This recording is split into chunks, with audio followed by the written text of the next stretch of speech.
அனைவருக்கும் வணக்கம். Welcome to our channel me and mom stars. இன்றைக்கி நம்ம சேனலில் ரம்ஜான் சொன்னாலே இஃப்தார் பாக்ஸ் தான் ஸ்பெஷல். சரி, நம்மளும் வாங்கி பார்க்கலான்னு சொல்லிட்டு நாங்கள் காப்பர் கிச்சனில் ஆர்டர் பண்ணி இஃப்தார் பாக்ஸ் வாங்கினோம். பேக்கிங்லாம் செம்மையாக இருந்தது. நல்லா பிக் சைஸில் நம்மளுக்கு வந்தது. ஆன்லைனில் ஆர்டர் பண்ணி வாங்கினதுனால 610 வந்தது எங்களுக்கு. மெயினாக இதில் வர அலீம்காக வாங்கினோம். மட்டன் அலீமு ரொம்ப நல்லா இருக்குதுன்னு சொல்லியிருந்தாங்க, அதுக்காகவே வாங்கினோம். இது ஃபேமஸாக பிரியாணி செய்கிற எல்லா கடையிலும் இந்த இஃப்தார் பாக்ஸ் கிடைக்கிது. முஸ்லீம்ஸ் நோம்பு முடிஞ்சிட்டு அவங்க வெரைட்டிஸாக சாப்பிட்றதுக்காக இந்த மாதிரி ஒரு பாக்ஸ் ரெடி பண்ணியிருக்காங்க. சரி, இது நம்மளும் வாங்கி சாப்பிட்ணுன்னு ஆசைப்பட்டு நாங்கள் வாங்கியிருக்கோம். இதில் என்னென்ன கொடுத்துருக்காங்கன்னு சொல்லிட்டு அவங்களே அந்தந்த திங்ஸ் மேலே ஸ்டிக்கர் ஒட்டி வச்சுருக்காங்க, பார்த்து தெரிஞ்சுக்கோங்க. ரொம்ப ஹெவியாக சாப்பிட்ணுன்னு நினைக்கிறவங்க இந்த பாக்ஸ் ஃபுல்லாக எல்லாமே சாப்பிட்லாம், கரெக்டாக இருக்கும். ஒரு பாக்ஸை வாங்கி 2 பேர் ஷேர் பண்ணணும்னு நினச்சா கண்டிப்பாக பத்தவே பத்தாது. பிரியாணி ரொம்ப டேஸ்ட்டாக இருக்குதுன்னு சில பேர் சொல்லியிருந்தாங்க. ஆனால் பிரியாணி எங்களுக்கு பிடிக்கவே இல்லை, ரொம்ப காரமாக இருந்தது. இந்த சம்மருக்கு இவ்வளோ காரம் போட்டு சாப்பிட்டா உடம்புக்கு தான் கெடுதல். அதனால் பிரியாணியோட இது ஒரு 70% தான் நான் கொடுக்க முடியும்.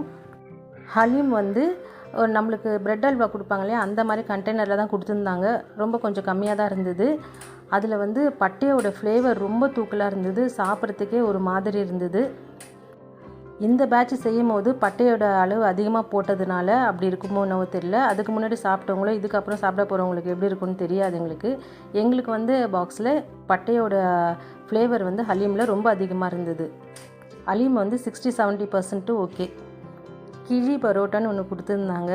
அதில் மேலே கிரேவி ஊற்றிருப்பாங்க. அது ரொம்ப கம்மியாக தான் ஊற்றிருந்தாங்க. எல்லோரும் சொல்கிற மாதிரி தான் மேலே மட்டும் ஊற்றிருக்காங்க பரோட்டாவுக்கு. அடியில் இருக்கிற பரோட்டாவில் ப்ளைனாக தான் இருந்தது. அதுக்கு நம்ம வீட்டில் இருக்கிற கிரேவி வச்சு சாப்பிட்டுக்கணும் போல இருக்குது. இந்த மட்டன் ஸ்டீக்கு, சமோசா எல்லாமே சூடே இல்லாமல் இருந்தது. நாங்கள் ஒரு தடவை சூடு பண்ணி தான் சாப்பிட்டோம். சூடு இல்லாமல் சாப்பிட்டா என்னமோ வேவாத மாதிரியே இருந்தது. எங்களுக்கு ரொம்ப பிடிச்சிருந்தது பார்பிக்யூ சிக்கன். இதை மயோனஸ் கூட வச்சு சாப்பிடும் போது ரொம்ப நல்லா இருந்தது. ஒரு பர்சன் ஃபுல்லாக சாப்பிடும் போது ஹெவியாக திக்கான ஜூஸு குடிக்கவே முடியாது. அதுக்காகவே வாட்டர்மெலன் ஜூஸ் வச்சுருந்தாங்க. அது ரொம்ப லைட்டாக இருந்தது, அது ஓகே. அதுக்கப்புறம் எங்களுக்கு ரொம்ப பிடிச்சது கஞ்சியும் நல்லா இருந்தது.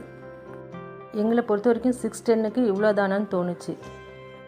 என்னை பொறுத்த வரைக்கும் இதெல்லாம் இப்படி வாங்குறதோட தனித்தனியாகவே நம்ம சிக்கன் பிரியாணி, இந்த மாதிரி கஞ்சி, ஹலீம்லாம் நம்ம தனியாகவே வாங்கிட்டா ஒர்த்தாகவே இருக்கும். நிறைய குவான்டிட்டியில் நம்மளுக்கு கிடைக்கும். ஒரு 2 பேர் 3 பேர் கூட சாப்பிட்ற அளவுக்கு நம்ம வாங்கிக்கலாம். பணம் இருக்கிறவங்க, பணத்தை பற்றி கவலைப்படாதவங்க, ஒரு பர்சன் இந்த மாதிரி வாங்கி சாப்பிட்றது பெஸ்ட்டு. எப்பயுமே நம்மளே வீட்டில் சுவையாக சமைச்சு அளவாக சாப்பிட்றதே பெஸ்ட்டு. தேங்க்யூ.